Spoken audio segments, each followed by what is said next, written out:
history always repeats itself.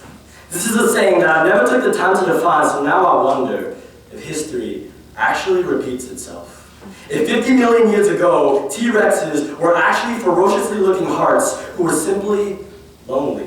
Maybe no one knew back then that love sometimes hurts, so they'd run away from his teeth, screaming, not able to tell Reptar from Godzilla. Rejection became his primary language, but we're not so much different.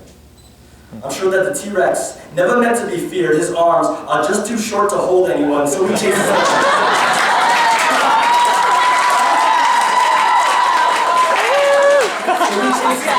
Trying to get close enough to snuggle. He has King Midas in his claws, only everything he touches becomes food. We don't give him enough credit. We don't give him enough credit. Instead, we tell him his brain is the size of a pea, that he's stupid, so stupid is as stupid does. You're a carnivore, and that's all you'll ever be. So your teeth are made for tearing through flesh, but those words tore through his own, so he spends every moment living up to his name, eating himself into loneliness, never knowing that he has the Grinch's heart, ready to grow 4 times the size at the sound of a compliment. But instead, you got scientists studying the wrong thing, because evolution is not brains versus brawn, but intelligence mixing with passion. The T-Rex is much like us humans, misunderstood. He gets jealous sometimes. Pterodactyls flew circles around him, and those brachiosauruses were a little egotistic. They had their heads up in the sky, telling him that green was the noble way to go.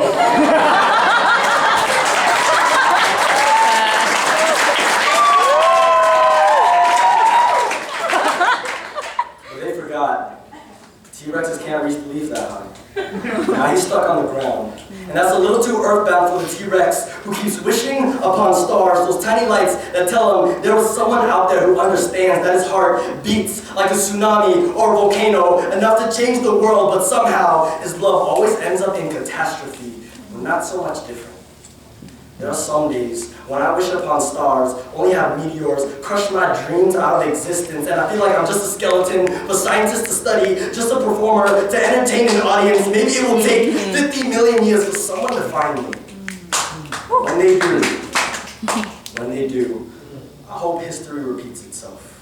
I hope those times I lashed out at my friends with envious claws just because I was a little bit different. I hope when they dissect my body and find a broken funny bone and a hollow rib cage, I hope that when my fossils speak more about how I died than how I lived, I hope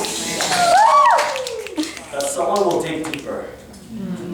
Because I've got a dinosaur heart. It's just a little too big for right now.